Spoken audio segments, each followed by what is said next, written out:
आप सभी को मेरा प्यार भरा राम राम।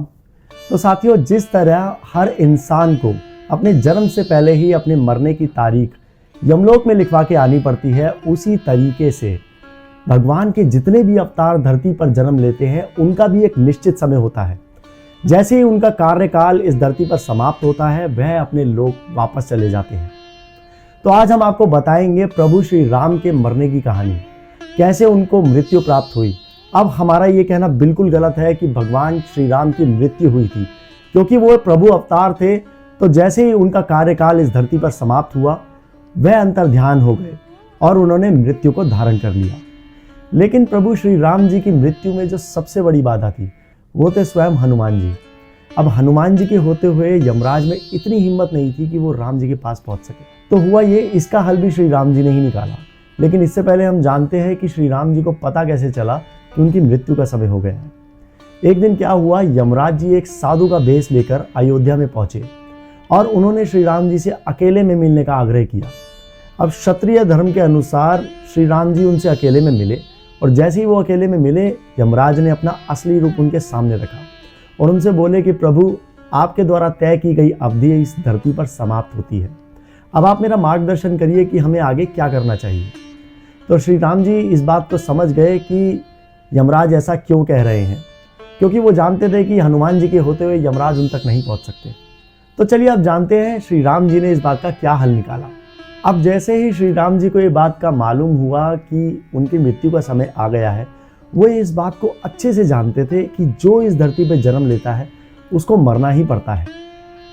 तो हुआ ये कि हनुमान जी को वहाँ से हटाने के लिए और यमराज को अंदर आने के लिए उन्होंने एक युक्ति अपनाई। उन्होंने अपने हाथ से एक अंगूठी निकाली और अपने महल के एक छोटे से गड्ढे में डाल दी। अब वो प्रभु है, प्रभु तो अपनी लीला रचाएंगे ही। उन्होंने हनुमान जी से कहा कि हनुमान, मेरी अंगूठी इस गड्ढे में गिर गई है। अब हनुमान जी ठहरे श्री राम जी के भक्त। उन्होंने एक भंवरे का रूप धारण किया, एक छोटा सा रूप धारण किया और उस छेद में अंदर घुस गए। और वो छेद कोई मामूली छेद नहीं था, वो पाताल लोक तक जा रहा था। अब हनुमान जी उस गड्ढे में अंदर घुसते रहे और आगे बढ़ते रहे। बहुत आगे तक जाने के बाद वह पाताल लोक पहुंच गए और वहां उनकी मुलाकात हुई नागराज वासुकी से। अब उन्होंने वासुकी जी से पूछा कि क्या उन्होंने श्री राम जी की अंगूठी को देखा है। अब वासुकी जी उन्हें रास्ते में आगे ले गए और उन्हें एक अंगूठियों से बना हुआ एक ढेर दिखाया। अब हनुमान जी उस ढेर को देखकर आश्चर्यचकित हो गए कि इतनी अंगूठियां, अब मैं इस अंगूठियों के ढेर में से अपने प्रभु की अंगूठी कैसे ढूंढूंगा। अब ये तो वही बात हो गई कि भूसे के ढेर में सुई को ढूंढना।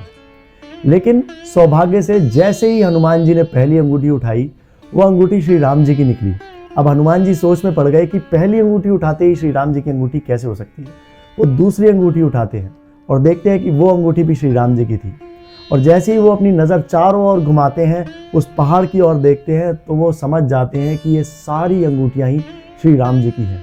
अब वो आश्चर्य में पड़ जाते हैं और सोच में पड़ जाते हैं कि ये सब हुआ कैसे। ऐसे में वासुकी जी मुस्कुराए और हनुमान जी के पास जाकर बोले कि हे हनुमान, जिस संसार में हम रहते हैं वो सृष्टि और विनाश के चक्रव्यूह से गुजरती है। अब हर चक्रव्यूह को एक कल्प कहा जाता है और हर कल्प के 4 भाग होते हैं और उसमें 4 युग होते हैं।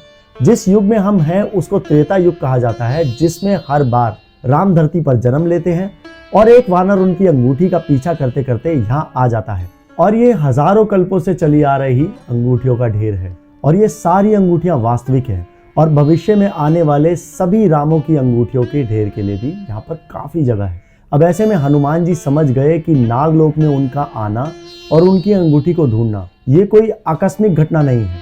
ये राम जी द्वारा रचाई गई एक लीला है, जिसमें वह ये बताना चाहते हैं कि मृत्यु निश्चित है, उसको रोका नहीं जा सकता। अब ऐसे में हनुमान जी एक अंगूठी उठाते हैं और नागलोक से पृथ्वीलोक की ओर आगे बढ़ने लगते हैं। अब वो जैसे ही पृथ्वीलोक पर आते हैं, वो जानते हैं कि पृथ्वीलोक और नागलोक के समय में काफ़ी अंतर है। उनको मालूम पड़ता है कि उनके जाने के बाद प्रभु श्री राम पूरे नगर को यह बात बताकर कि उनकी मृत्यु का समय निकट आ गया है, सरयू नदी में जाकर अपने आप को एक गोथा लगाते हैं और नीचे जाकर अंतर ध्यान हो जाते हैं।